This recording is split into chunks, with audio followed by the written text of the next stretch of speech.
in the aftermath of the Pahalgam episode, it was necessary that we interact with the foreign media present in Islamabad. And I am sure that you must have a lot of questions, a lot of observations regarding the current scenario. And Pakistan's stance has been very clear on this issue. So that's why I've invited you all here today to have a chat on this subject. The Pahalgam episode, which took place a few days back, we must understand, first of all, that Pakistan is a victim of terrorism. No other state has laid down 90,000 lives in the war against terror. And we are the frontline state, we are bearing that brunt. Our armed forces, our law enforcement agencies, our police, our rangers, our civilians, our civil society, they've given a lot of sacrifices. And this is for peace in Pakistan, peace outside Pakistan, global peace. All the sacrifices that have been given, the struggle, the effort that has been made, and our economy has suffered losses of hundreds of billions of dollars. And we continue to counter these terrorists, the fitna al-Khawarij, till date. So we must understand terrorism, and we're a wall between the terrorists and the world. And Pakistan needs to be strengthened in this situation. Pakistan needs to be supported in this situation. And Pakistan has always played its part against terrorist groups, against terrorists, and we continue to do so on a daily basis. And I would like to highlight that the situation in Khyber Pakhtunkhwa, in Balochistan, and recently you all witnessed the Jafar Express episode, which was an unusual event, which was an event where a hijacking took place. Very few incidents in the world like Jafar Express have taken place. It was a hostage situation like never before. And having dealt with that situation, having countered the terrorists who were holding hostage innocent civilians, we received condemnation from all over the world. Why is it that our eastern neighbor refrained from condemning the Jafar Express episode? It was an act of terror. It was an act carried out by terrorists. It was an act against innocent civilians and personnel of the armed forces. Then why was there hesitation on part of our eastern neighbor to issue a simple statement of condemnation condemning that episode? And why is it that whenever we face terrorism and we counter terrorists and blood is spilt of our innocent civilians and officers and personnel of the armed forces, why is it that the eastern neighbor always celebrates these events? Is there a reason behind that?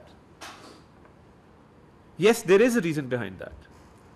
And the reason is that India is involved in state-sponsored terrorism. Had we not apprehended Kulbhushan Yadav, who was a commissioned officer of the Indian Navy and was involved in espionage in Pakistan and was found to have been involved in terrorist activities and harboring and supporting terrorists and acts of terror, had we not apprehended Kulbhushan Yadav, had we not obtained incriminating and irrefutable evidence against him, I would not have been making this argument today.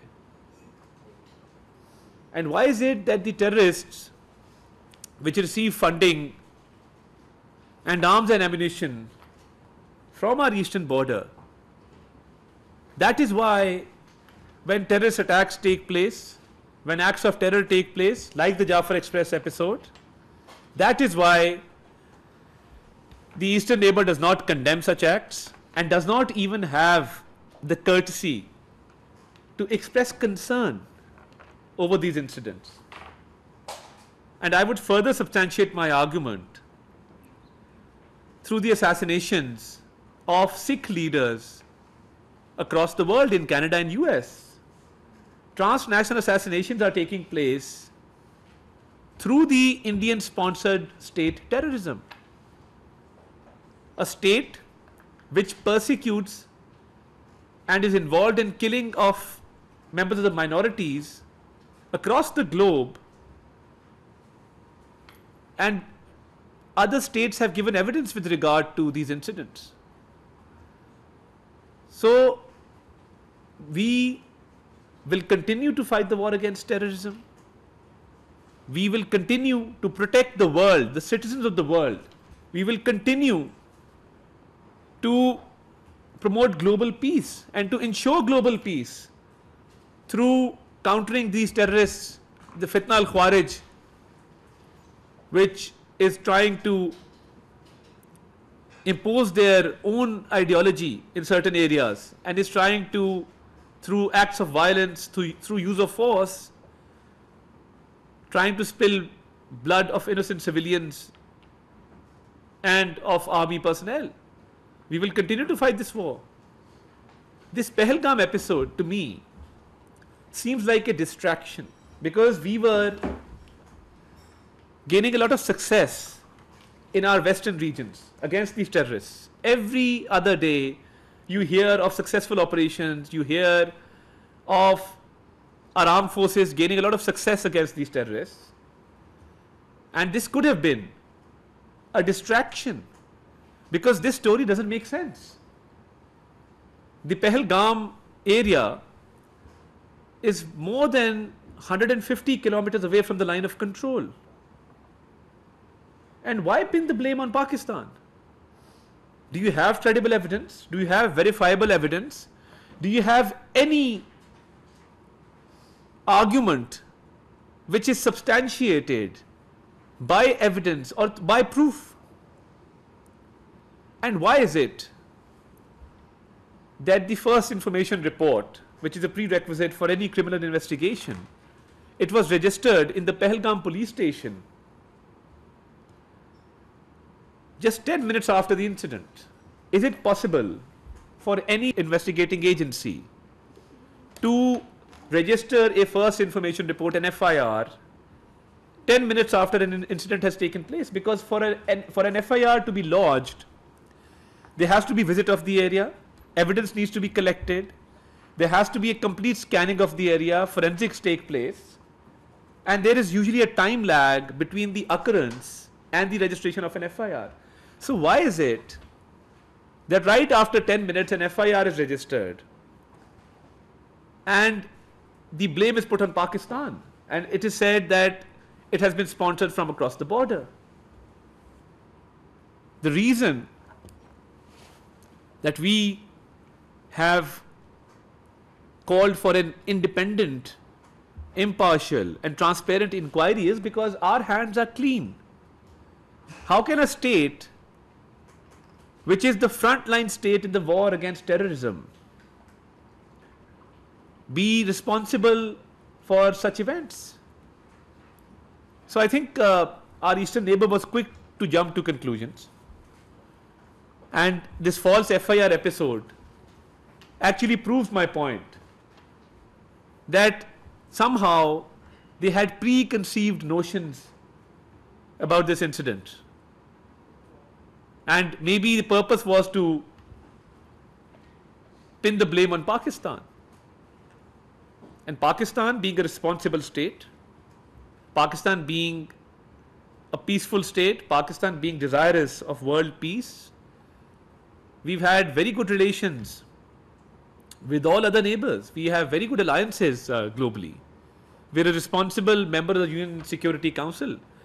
And let me also reiterate that Pakistan has got majority of votes when it got elected as a non-permanent member of the UN Security Council. We received an overwhelming majority of votes to be elected to that position.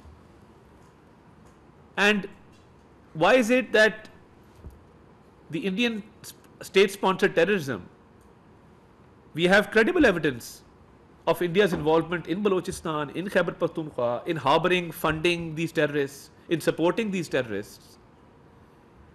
and their extremist ideology through which they are encouraging their people to attack our foreign missions. A very unfortunate incident took place in London. Our High Commission was attacked twice. Stones were pelted. And the people who are responsible are being sponsored by the Indian state and the Indian agencies. And it's very easy to counter a handful of people. But we are peaceful people. But whatever they did, and arrests were made by the London Metropolitan Police, those people have been apprehended. But that is the kind of mindset that the Indian state has of attacking foreign missions in a foreign country. If you can kill people internationally in Canada and US, then nothing will stop you from attacking a few foreign missions. But let me reiterate, they shouldn't at all mistake our words for our weakness. Pakistan has always defended itself. Pakistan will always defend itself. Pakistan has the capacity to respond effectively, like we did in the aftermath of the Pulwama incident, in the aftermath of the Pahalgam. And we are good hosts, so we also served a very fantastic cup of tea on the way out.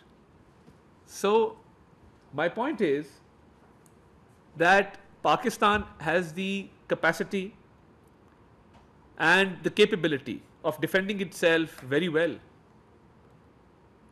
And we've been tested in the past, and let me tell you, ladies and gentlemen, we've passed with flying colors. And our enemy has always regretted taking the steps that it did take in the past. So we are capable, we are ready to counter any misadventure with full force and might. But why is it that India sponsors terrorism and then plays a victim of terrorism? How is it possible? Have we not laid down 90,000 lives in this war on terror? Are we still not giving sacrifices every single day? Is the state of Pakistan not going out of its way to eradicate terrorism, not only in Pakistan, but for the sake of world peace? Yes, we are. Then how come an incident takes place after which a few videos were shared? Now my question is, there are voices of dissent within India. People are asking questions from the Modi government that how come these dead bodies were not picked up on time, and how come people were led to bleed to death on the spot. I was seeing an interview of one of the sisters of one of the victims, and she said that my brother was not given first aid after the incident. And why is it that a photo shoot takes place and nobody is actually coming to the aid of that man to check his vital signs if he's still alive? And then how come a video of a couple was shared which was attributed to the naval officer who's been killed in this incident, and then that couple actually came on the media and said, you know, this is us, this is not that couple which has suffered in this incident. So why is there a need to use all these measures? So anyone with some intellect can actually see that all these fake videos which are being flooded on social media, all this narrative that is being built, it is being built on very false premise. And the actual target to divert Pakistan's attention from the western region. And I think, like in the aftermath of Pulwama, they took away Kashmir's special status. Now people in Kashmir have been settled there since times immemorial. The indigenous people of Kashmir, people are being picked up and detained. Women and children are being subjected to torture. In the garb of this incident, the innocent Kashmiris are suffering once again. And we will and we shall continue to support the right of the Kashmiri people according to the UN resolutions to self-determination. Morally, politically, diplomatically, we shall continue to do so, because that is an indigenous movement. The people want their rights. They are being denied their fundamental rights. And right after this incident, the atrocities that are taking place in Kashmir, They're the worst kind of atrocities that you can imagine. So one ponders that why is it that right after this incident, you build up a narrative against the Kashmiri people, you try to distract Pakistan from its western borders and from its western region, and you're subjecting the Kashmiris to the worst kind of treatment possible. And why wasn't security provided in that area when you have 900,000 security personnel of your armed forces in Kashmir? Then why was there no deployment in Pahalgam being a tourist spot? I'm in my own right. You can deploy 900,000 security personnel in Kashmir to subjugate the Kashmiri people, but you can't provide security for your own people in that region. And without proof, you pin the blame on Pakistan. Why shouldn't the blame be pinned on you? Is my question. It seems to me that this whole episode was done for one of the most valuable resources these days, and that is water. Climate change has affected the world. And let me tell you, sitting in Pakistan, we contribute less than 1% of carbon emissions globally. And when it comes to suffering the consequences of climate change, we are one of the worst affected countries in the world. We've seen floods in the recent past, 2 years back. I've personally seen the flood of 2010, which wreaked havoc. Billions of dollars of loss occurred. Thousands of lives were lost, livelihood, houses. So, water is an issue, climate change is an issue. And to say that we will suspend the Indus Water Treaty seems to me as an immature and a very childish step. Because I, being a student of law, I've studied some public international law. And I've also studied the law of treaties. What does the law of treaties tell you? What does the law, public international law tell you? That when there are two parties in a treaty and they agree with mutual consent and they come to common terms and they sign a certain treaty, then that treaty cannot be revoked, suspended or terminated unilaterally. It has to be done with mutual consent.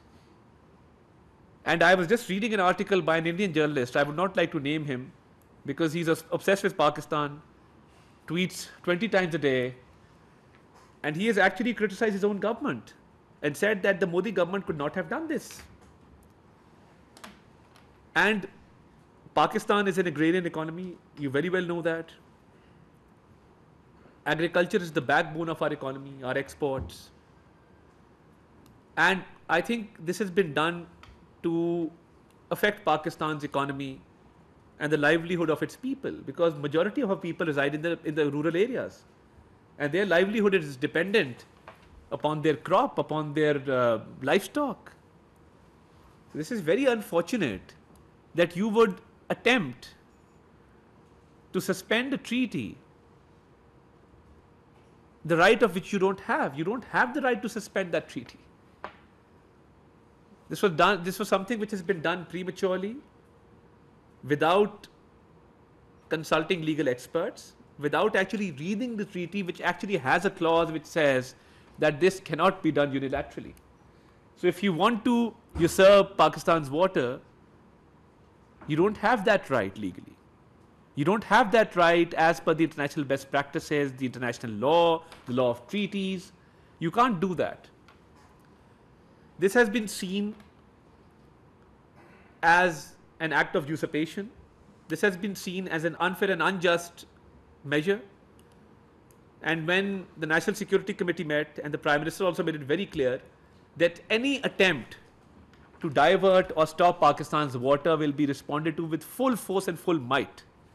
And the National Security Committee has already said that this will be an act of war. So I think in this whole episode, where Pakistan has acted very responsibly as a member state of the United Nations, as a state which believes in peace, as a state which is the frontline state against the war on terror, and to take a step like this against Pakistan to stop its water, which cannot be done at all, it cannot be done legally, it cannot be done practically, then Pakistan has the right to respond. So I think overall, in this entire situation, where Pakistan has also made an offer to investigate this incident, being one of the biggest victims of terrorism, we are very clear that any misadventure will be responded to. We are very clear that our valuable natural resource being water, any attempt to divert or to stop that water will be responded to in a very strong manner. But having said that, the Indian propaganda, their nefarious designs have been exposed, because now the Sikhs are speaking up and they're saying that we will not fight against Pakistan. The minorities are speaking up. The opposition in India is speaking up. And today, I speak to you not as a member of PMLN. For us now, we are a unified voice. We stand for Pakistan. We stand with Pakistan. We will not speak as PMLN, PTI. We will not speak as People's Party. We will not speak as JUI, ANP, MQM. We will speak as Pakistanis. A unified voice is going out, but in India, there are voices of dissent, people who disagree, people who are raising questions as to the security lapse that has taken place, people who are raising questions regarding the intelligence failure, people who are raising questions regarding the aftermath of this incident. And Sikh leaders are speaking up and they are questioning the Modi government, and their stance is in support of Pakistan. And I don't understand that in this situation, people who are obtaining medical treatment are being ousted. Is there no humanity in you? In worst of the worst situations, certain exemptions are granted to certain people. And I was just looking at an interview of a man whose young daughter is receiving treatment in India, and they've been ousted from the hospital. So India has always violated human rights. They've always supported acts of terrorism, and they continue to do so. And I think and they are also now, the Pakistani prisoners that are in India, some poor fishermen who cross the international waters, some poor shepherds who inadvertently cross the line of control of the borders. Extrajudicial killings are taking place. They're being taken out of prisons and they're being killed. This is the kind of brutality that they're resorting to. And they have no respect for human rights. They have no respect for fundamental rights of any human. And their war hysteria can be seen on their state-sponsored media. But let me make it very clear that Pakistan is prepared to deal with any misadventure in a very befitting manner, as we have done in the past. Sir, I have a question. So we have observed that in the past several days, Pakistan has carried out intensive diplomacy with neighboring countries, such as we know that the Foreign Minister has held a call with Saudi Arabia, Iran, and today is the Chinese Foreign Minister. Yes. So how do we evaluate the outcome of these diplomatic efforts? This is my first question. Thank you very much. We've had a couple of diplomatic conversations. The DPM and the Foreign Minister obviously spoke to the Chinese Foreign Minister today. Had a very good dialogue with the Chinese Foreign Minister. You see, I think we as a nation have very good friendly relations with all the countries that we are in contact with, and we'll see how the situation unfolds. But we are briefing our foreign friends as well as to the situation and how India was quick to pin the blame on Pakistan without any credible evidence. And we are extremely thankful to our friends who are reaching out to us. And India will need to do a lot of effort to actually prove their case. They've just, made an accusation, but they have nothing to back their accusation. These diplomatic talks are going on. Yesterday, the president of Iran had a conversation with our Prime Minister. So I think these conversations go on, but in these circumstances, the frequency has increased. So we are engaged with our foreign friends, and we are having talks with them on different issues, including this issue. This is one of the issues that is also being discussed. Regarding what you mentioned, India's accusation, I have a second question. It is observed that the situation on 2021, when Pakistan suffered a terrorism attack in Dasuz, Pakistan government and officials accused the Indians raw and analysis wing, which is its intelligence agency, for planning and executive of the attack, with showing a lot of evidence after over 1 month's investigation.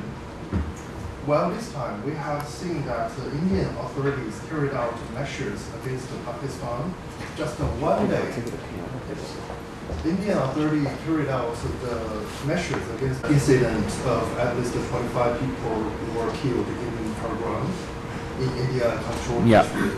So how do you see the difference of these two aftermaths of the above two attacks? I think that's a very important question. As I mentioned, that the presence of Kulbhushan Yadav, a commissioned naval officer of the Indian Navy, in Pakistani custody is a big testament to what we are saying, that India does state-sponsor terrorism in Pakistan. And numerous incidents have taken place, including the one that you mentioned in Bisham. And we have, regarding many incidents, we have credible evidence of many incidents. And I'm saying many, I'm not naming any incident, I'm saying we have evidence in many incidents of Indian involvement. And we have incriminating, irrefutable, undeniable evidence of Indian involvement. I will keep a separate session on this day after tomorrow. I will request you again in a day's time. I'm just collating that data. I will present to you data of clear Indian involvement in acts of terror and incidents of terrorism in Pakistan. So yes, many incidents, more often than not, that take place. There is Indian involvement. We have evidence regarding that. And obviously, we are dealing with this menace of terrorism. But this whole false flag operation, as it seems to be, India was very quick to pin the blame without any evidence. That's the difference between us and them. That they registered an FIR after 10 minutes, but we caught their naval officer, we apprehended him, we put him behind bars, we did an investigation, and we like to complete our paperwork. India legally seems to be a novice to me, because steps like suspending the IWT without going into any legal debate, it seems that they don't complete their legal documentation and they just go into media frenzy or war hysteria without completing legal formalities or looking at the legal obligations that they have to comply with. Minister, thank you for the briefing. Can you hear me? Yes, loud and clear. Okay. Now, Pakistan has been a victim of terrorism for quite some time, and the state has presented substantial evidence in the past as well. But despite that, why is it that some of the major powers are perhaps not taking the steps that they should be taking in support of Pakistan?